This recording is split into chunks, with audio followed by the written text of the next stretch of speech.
We're still kind of old school with what happened on my universe mode. Yep, it's Nitro, which is still kind of old school, but it's the same because Nitro is an old school show anyway.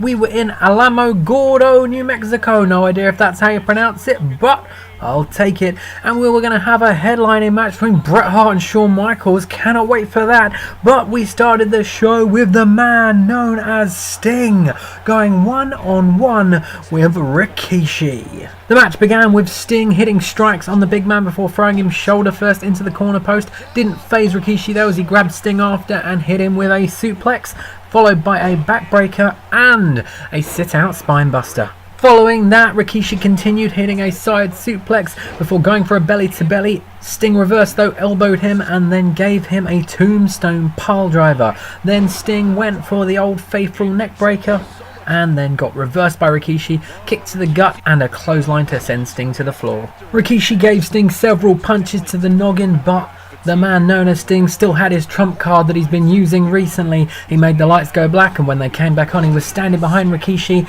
and gave him a surprise Scorpion Death Drop. 1, 2, 3. Sting was victorious, and after the match, apparently he wasn't finished.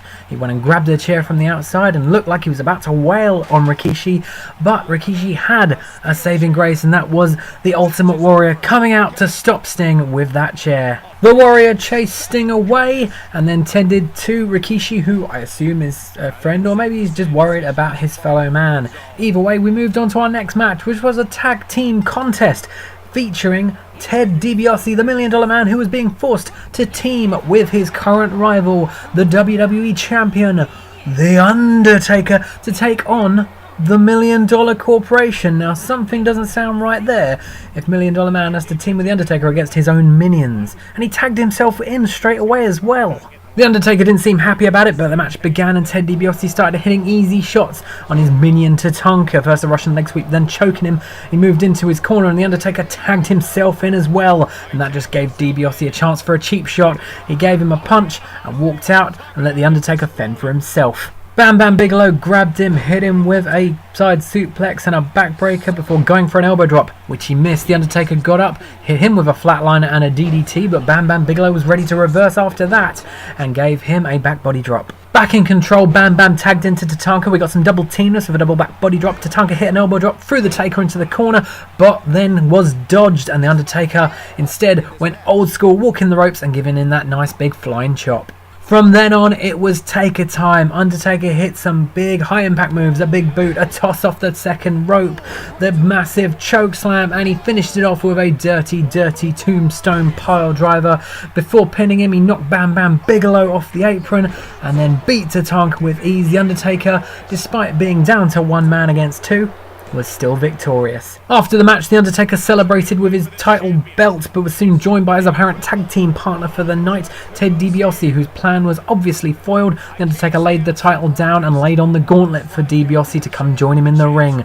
He didn't, and instead we moved on to the next segment, which was backstage as Triple H was getting in The Rock's face. They had some words. Triple H for a punch, The Rock threw some back, they brawled for a little, and then Triple H got the advantage, giving The Rock a huge suplex on the concrete floor. And Triple H carried on, hitting a horrible looking DDT also on the concrete floor. Then another suplex, and this one clipped the trolley that always seems to be there. They moved closer towards the ramp area and Triple H gave him a couple of chair shots, followed by another suplex, this time through a table that just happened to be there.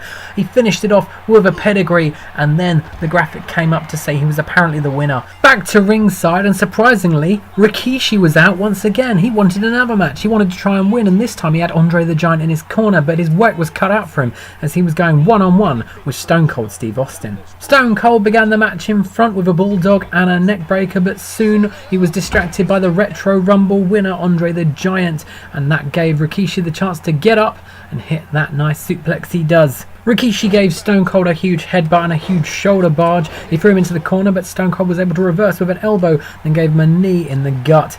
Austin continued with a DDT before heading to the outside while Rikishi was down and giving Andre the Giant a Lou Thesz press with some beatings. He headed back in the ring, gave Rikishi a couple of knees and a knee lift, and then hit the Stone Cold Stunner. After that, of course, Austin went for the pin, but inevitably the 8th wonder of the world got up on the apron and distracted the ref, stopping the count. Austin was annoyed, he almost hit him, gave him a few taunts, but Rikishi grabbed him from behind after that, threw him into the corner and gave him one hell of a Samoan drop. And after that, the Rikishi driver, and with a little help, Rikishi managed to get a win, showing that if at first you don't succeed, just get Andre the Giant in your corner. Rikishi celebrated with a boogie, and we moved on to our next match, continuing the trend of a tag team feud with singles matches, as tag team champion Scott Hall went 1-on-1 with Woken Matt Hardy. Prior to the match, Scott Hall offered a handshake to Matt Hardy, which is apparently per usual according to the commentary. Of course it is. Matt Hardy went for it, but Scott Hall backed away, pissing Matt Hardy off, and you could tell as he started the match on fire, hitting a back suplex, then throwing Hall into the corner to hit his signature Bulldog.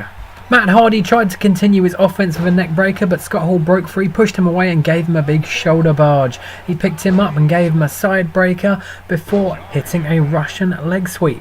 Scott Hall went for his choke slam, but Matt Hardy was able to reverse it into a DDT. Matt Hardy then gave his version, the side effect. He went for the pin, but Scott Hall was able to kick out at 2. Matt Hardy went for a kick. Scott Hall grabbed the leg, gave it an elbow, and then lifted up Matt Hardy for the outsider's edge, which he hit. He went for the pin, and Matt Hardy was defeated. Scott Hall, your winner, and he celebrated by giving it 2 sweet.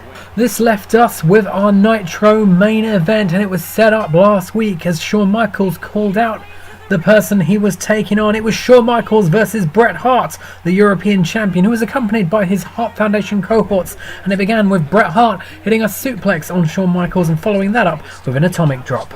Bret Hart gave Shawn Michaels the move of the day, the kick into the gut before hitting a DDT. He lifted him onto his shoulder, but Shawn Michaels reversed out, gave him a DDT, and then a side suplex followed by a cross body, and then a nasty looking pile driver. Bret Hart was down, but then he was up. He reversed with a jawbreaker to Shawn Michaels, and then gave him a back body drop. Hart gave Michaels snake eyes after that, dropping him headfirst onto the top rope. He went for a grapple. Shawn Michaels reversed with that, gave him a kick, put him to the ground, and then locked in the sharpshooter in what could be the ultimate insult. Bret definitely didn't tap this time, instead reversing him out.